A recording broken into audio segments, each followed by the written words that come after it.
আজকের এই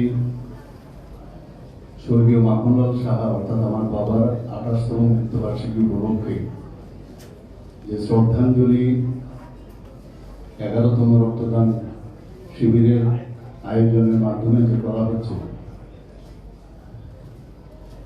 সেই উপলক্ষে আমাদের মাঝে উপস্থিত আছেন আমাদের আগরতলা মিউনিসিপাল কর্পোরেশনের মাননীয় মেয়র এবং মাননীয় বিধায়ক শ্রী দীপক মজুমদার মহোদয়। উনি অনেক কথা বলার ইচ্ছে ছিল, কিন্তু আমার যেহেতু ঠিক 11টার সময় একটা বিশেষ একটা প্রোগ্রাম আছে, 11টার মধ্যে যথাসময়ে বুঝতে হবে আমাকে, চেষ্টা করছি। এর জন্য উনি কম বললেন, আমাদের মাঝে উনি উপস্থিত রয়েছেন, ওনার বক্তব্য আমরা শুনলাম।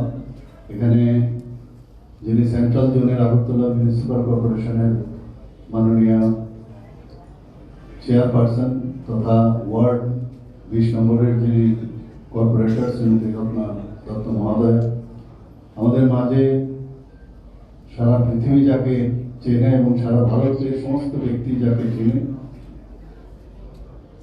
বিশিষ্ট জিমনাস্ট, আমাদের অলিম্পিয়ার দীপা কর্মকার, পদ্মশ্রী অ্যাওয়ার্ডি। এখানে উপস্থিত আছেন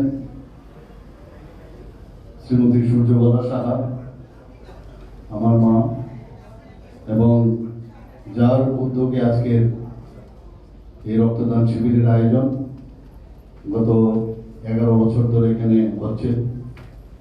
ক্যামেল প্লাজার কর্ণধার আমার বড় ভাই শ্রী রতন সাহা মহোদয়।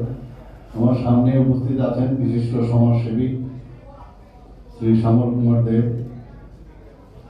এবং টেকনো ইন্ডিয়া ইউনিভার্সিটির VC vice chancellor Shri Ratan Saha থেকে আরম্ভ করে বিশিষ্ট জনেরা, পরিবারের সমস্ত সদস্যরা এবং অন্যান্য যারা অতিথিবর্গ, এই এলাকারও যারা উপস্থিত রয়েছেন, আর বিশেষ করে যারা রক্তদান করতে এসছেন এবং সাংবাদিক বন্ধুরা, সবাইকে আমি